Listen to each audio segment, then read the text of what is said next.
નમસ્કાર વિદ્યાર્થી મિત્રો, મેથ્સ ટેકનો ચેનલમાં આપનું સ્વાગત છે। જ્ઞાન સાધના સ્કોલરશિપ પરીક્ષા માટેના આઈએમપી પ્રશ્નોની સિરીઝમાં આજે આપણે ધોરણ 8 વિષય સામાજિક વિજ્ઞાનનો પાઠ 2 ભારતમાં બ્રિટિશ શાસન ઈસવીસન 1757 થી ઈસવીસન 1857 તેના ભાગ 2માં પરીક્ષામાં પૂછાઈ શકે તેવા મહત્વના એમસીક્યુ પ્રકારના પ્રશ્નોનું સોલ્યુશન કરીશું। વિદ્યાર્થી મિત્રો, જ્ઞાન સાધના સ્કોલરશિપ પરીક્ષા માટેના ધોરણ 8ના વિષય સામાજિક વિજ્ઞાનના તમામ પ્રકરણના આઈએમપી પ્રશ્નોનું સંપૂર્ણ સોલ્યુશન તમે વિડીયોની ડિસ્ક્રિપ્શન બોક્સમાં આપેલી લિંક પરથી મેળવી શકશો।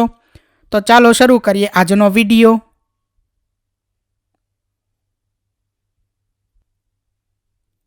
વિદ્યાર્થી મિત્રો, પ્રકરણ 2ના ભાગ 1માં આપણે 25 પ્રશ્નોનું સોલ્યુશન જોયું। તો ભાગ 2માં સૌથી પહેલા છે પ્રશ્ન નંબર 26।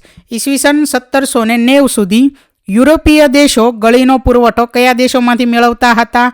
એ આફ્રિકન દેશમાંથી, બી આરબ દેશમાંથી, સી કેરેબિયન દેશોમાંથી કે ડી એશિયાઈ દેશોમાંથી?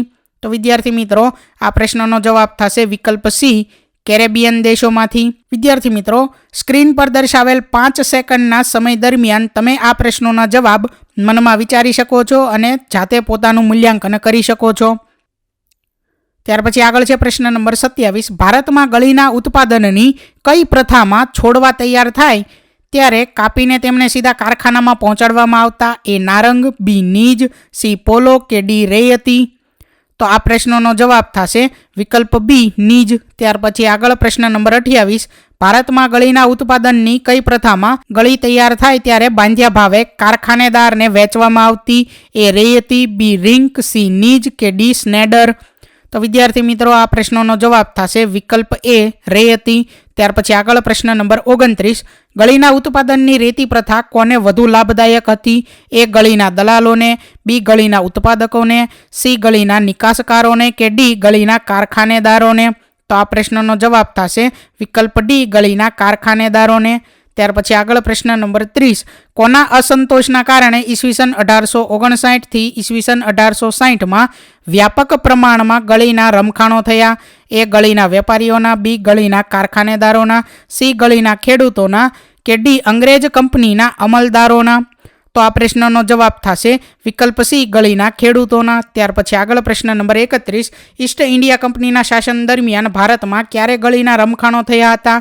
એ ઈસવીસન 1859 થી 1860માં, ઈસવીસન 1857 થી ઈસવીસન 1858માં, ઈસવીસન 1847 થી ઈસવીસન 1848માં અને વિકલ્પ ડી ઈસવીસન 1893 થી ઈસવીસન 1894માં? તો આ પ્રશ્નનો જવાબ થશે વિકલ્પ એ ઈસવીસન 1859 થી ઈસવીસન 1860માં। ત્યાર પછી આગળ પ્રશ્ન નંબર 32। ગળી ભારતમાં કયા ભાગનો મહત્વનો વેપારી પાક છે? એ ઉત્તર ભારતનો, બી પૂર્વ ભારતનો, સી દક્ષિણ ભારતનો કે ડી પશ્ચિમ ભારતનો? તો આ પ્રશ્નનો જવાબ થશે વિકલ્પ બી પૂર્વ ભારતનો। ત્યાર પછી આગળ પ્રશ્ન નંબર 33। કપાસ ભારતના કયા ભાગનો મહત્વનો વેપારી પાક છે? એ પશ્ચિમ ભારતનો, બી દક્ષિણ ભારતનો, સી ઉત્તર ભારતનો કે ડી પૂર્વ ભારતનો? તો આ પ્રશ્નનો જવાબ થશે વિકલ્પ એ પશ્ચિમ ભારતનો। ત્યાર પછી આગળ પ્રશ્ન નંબર 34। ભારતમાં વેપારી પાકોના ખરીદ વેચાણમાં કોનો પ્રભાવ હતો? એ નિકાસકારોનો, બી વેપારીઓનો, સી દલાલોનો કે ડી અંગ્રેજ કંપનીનો? તો આ પ્રશ્નનો જવાબ થશે વિકલ્પ ડી અંગ્રેજ કંપનીનો। ત્યાર પછી આગળ છે પ્રશ્ન નંબર 35। 19મી સદીમાં ભારતમાં રહેતા જનજાતિઓના સમૂહોમાં કયા એક સમૂહનો સમાવેશ થતો નથી? એ સંથાલ, બી મુંડા, સી ખાંડ કે ડી વાંસફોડા? તો વિદ્યાર્થી મિત્રો, આ પ્રશ્નનો જવાબ થશે વિકલ્પ ડી વાંસફોડા। ત્યાર પછી આગળ પ્રશ્ન નંબર 36। સંથાલ જાતિના આદિવાસી સમૂહો વર્તમાન ઝારખંડમાં ક્યાં રહેતા હતા? એ ગિરિડીહની આસપાસ, બી પારસનાથની આસપાસ, સી હજારીબાગની આસપાસ કે વિકલ્પ ડી લોહારદગાની આસપાસ? તો એનો જવાબ થશે વિકલ્પ સી હજારીબાગની આસપાસ। ત્યાર પછી આગળ પ્રશ્ન નંબર 37। સંથાલ જાતિના આદિવાસી સમૂહો કયો વ્યવસાય કરતા હતા? એ ચામડા કમાવવાનો, બી પશુપાલનનો, સી વન્ય પેદાશો એકઠી કરવાનો કે ડી રેશમના કીડા ઉછેરવાનો? તો આ પ્રશ્નનો જવાબ થશે વિકલ્પ ડી રેશમના કીડા ઉછેરવાનો। ત્યાર પછી આગળ પ્રશ્ન નંબર 38। છોટા નાગપુરની આસપાસ કઈ જાતિના આદિવાસી સમૂહો રહેતા હતા? એ ખોડ, બી મુંડા, સી સંથાલ કે ડી કોયા? તો વિદ્યાર્થી મિત્રો આ પ્રશ્નનો જવાબ થશે વિકલ્પ બી મુંડા. ત્યાર પછી આગળ પ્રશ્ન નંબર 39, જેલમાંથી મુક્ત થયા પછી બિરસા મુંડાએ ફરીથી જનજાગૃતિ ચળવળ ક્યારે શરૂ કરી હતી? એ ઈસવીસન 1895માં, બી ઈસવીસન 1897માં, સી ઈસવીસન 1898માં કે ડી ઈસવીસન 1899માં? તો આ પ્રશ્નનો જવાબ થશે વિકલ્પ બી ઈસવીસન 1897માં. ત્યાર પછી આગળ પ્રશ્ન નંબર 40, મધ્ય ભારતમાં કઈ જાતિના આદિવાસી સમૂહ રહેતા હતા? એ લબાડિયા, બી મુંડા, સી ખાંડ કે ડી ખોટ? તો વિદ્યાર્થી મિત્રો આ પ્રશ્નનો જવાબ થશે વિકલ્પ ડી ખોટ. ત્યાર પછી આગળ પ્રશ્ન નંબર 41, અંગ્રેજ સરકારે બિરસા મુંડાની ક્યારે ધરપકડ કરી હતી? એ ઈસવીસન 1875માં, બી ઈસવીસન 1880માં, સી ઈસવીસન 1895માં કે વિકલ્પ ડી ઈસવીસન 1899માં?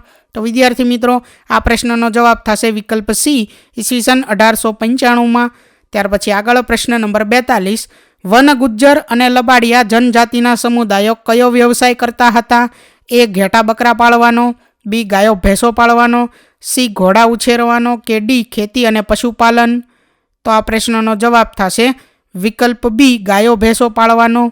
ત્યાર પછી આગળ પ્રશ્ન નંબર 43, કુલુનો ગદ્દી અને કાશ્મીરનો બકરબાલ જનજાતિ સમુદાય કયો વ્યવસાય કરતો હતો?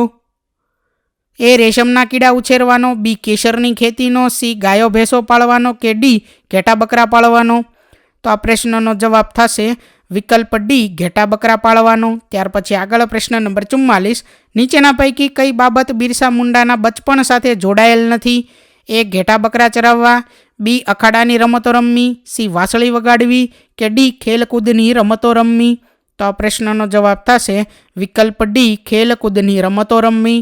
ત્યાર પછી આગળ પ્રશ્ન નંબર 45, કઈ જનજાતિના લોકો કપડાં વણવાનો, ચામડા કમાવવાનો અને તેને રંગવાનો વ્યવસાય કરતા હતા? એ લબાડિયા, બી ખોંડ, સી મુંડા કે ડી સંથાલ? તો વિદ્યાર્થી મિત્રો આ પ્રશ્નનો જવાબ થશે વિકલ્પ બી ખોંડ. ત્યાર પછી આગળ જોઈએ પ્રશ્ન નંબર 46, આદિવાસી સમૂહો કેટલા પ્રકારની ખેતી સાથે સંકળાયેલા હતા? એ 1, બી 2, સી 3 કે ડી આપેલ પૈકી એક પણ નહીં? તો આ પ્રશ્નનો જવાબ થશે વિકલ્પ બી 2. ત્યાર પછી આગળ પ્રશ્ન નંબર 47, છોટા નાગપુરની મુંડા, ગોંડ અને સંથાલ જનજાતિઓના સમૂહો કયા પ્રકારની ખેતી કરતા હતા? એ બાગાયતી ખેતી, બી સ્થળાંતરીય ખેતી, સી આદ્ર ખેતી કે ડી સ્થાયી ખેતી? તો આ પ્રશ્નનો જવાબ થશે વિકલ્પ ડી સ્થાયી ખેતી. ત્યાર પછી આગળ જોઈએ પ્રશ્ન નંબર 48, ઉલગુલાન ચળવળ ક્યારે શરૂ થઈ હતી? એ ઈસવીસન 1895માં, બી ઈસવીસન 1887માં, સી ઈસવીસન 1878માં કે ડી ઈસવીસન 1868માં? તો આ પ્રશ્નનો જવાબ થશે વિકલ્પ એ ઈસવીસન 1895માં. ત્યાર પછી આગળ પ્રશ્ન નંબર 49, ઉલગુલાન ચળવળનો પ્રભાવ દક્ષિણ બિહારના કયા વિસ્તારમાં હતો? એ મોતીહારી, બી હજારીબાગ, સી પૂર્ણિમા કે ડી છોટા નાગપુર? તો વિદ્યાર્થી મિત્રો આ પ્રશ્નનો જવાબ થશે વિકલ્પ ડી છોટા નાગપુર. ત્યાર પછી આગળ પ્રશ્ન નંબર 50, બિરસા મુંડાનો જન્મ ક્યારે થયો હતો?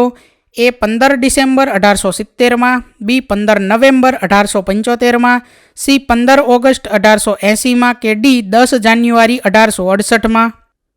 તો વિદ્યાર્થી મિત્રો આ પ્રશ્નનો જવાબ થશે વિકલ્પ બી 15 નવેમ્બર 1875માં. તો વિદ્યાર્થી મિત્રો અહીં વિષય સામાજિક વિજ્ઞાનના પ્રકરણ નંબર 2નો ભાગ 2 પૂર્ણ થાય છે.